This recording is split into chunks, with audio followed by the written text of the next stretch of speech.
Let's move on to main topic number 4. And our fourth main topic today gets submitted to us by Gregory Voigt, who writes, so Joker officially joined the $1 Billion Club, becoming the first R-rated movie to do so.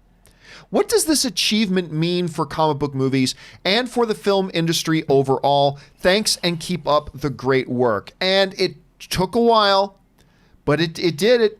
It actually crawled over that $1 billion mark. Now, we were all saying it could do it. We were saying it's going to be close either way. I thought it would fall on the 900 million side of it. Some other people thought it would fall on the over the $1 billion side of it. I picked the under billion, but it came in over. So barely, but it got there. And we've talked about Joker ad nauseum on this show, but here now in hindsight, what does it mean? Because Voigt brings up a very interesting question. What does this mean for the comic book movie genre? What does this mean for Hollywood overall and all that sorts of things? I think it says a couple of things, Rob. And I'd be interested to know your thoughts on this too, but there's just a couple of quick thoughts from me on this. Number one, I think it tells Hollywood you don't need to spend $200 million to make a big, successful, pop culturally relevant film that catches people's attention. Now, granted, it was able to attach the name of the arguably the most popular comic book villain of all time in Joker and all that kind of stuff. But still, we've seen that done before, and we've seen them fail. This one worked because they focused not on making a comic book movie. They focused on making a great movie. Just like Pixar does not focus on making a great animated film, Pixar focuses on making great films. And that's what they decided. That was what they decided their approach on Joker was going to be. Let's make a great film.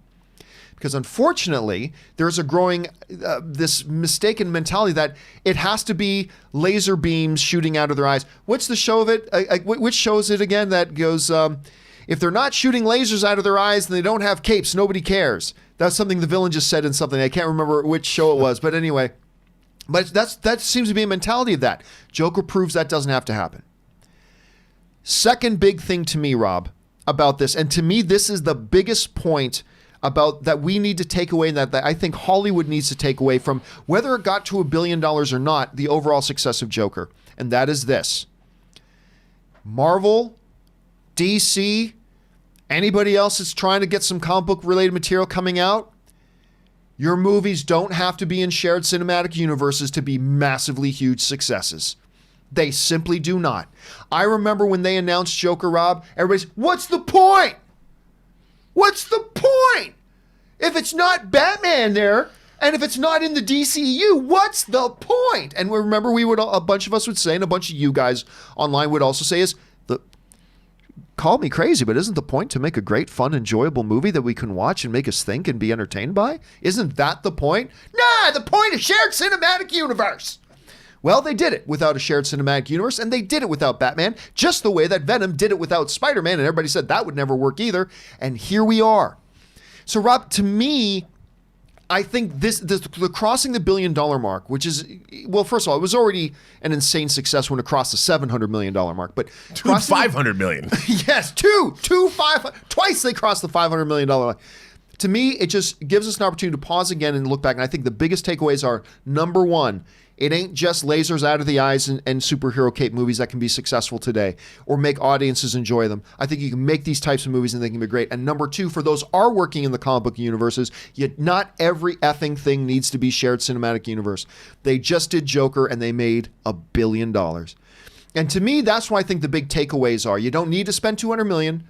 You can tell these types of stories and you don't have to put every comic book movie in a shared cinematic universe to be mega successful. Rob, those are my takeaways from all this. What are your takeaways from this crazy success? Well, I think you summed it up pretty nicely, but also what it really comes down to is people want to see interesting stories well told. Now, what people forget, everybody thinks about comic books. Okay, if you're going to make a superhero movie, there is this thought about what a superhero film or a comic book movie based on superheroes is supposed to be. Joker wasn't that. Joker, if you told any comic book fans 2 years ago, yeah, man, they're going to do this Joker movie, but it's really going to be about this guy, Arthur Fleck, and it's about his travails and his problems. It's about mental health. Mental health and income inequality and the one percenters and society today, and there's garbage on the streets and there's a rat plague, and people would have looked at you and said, what?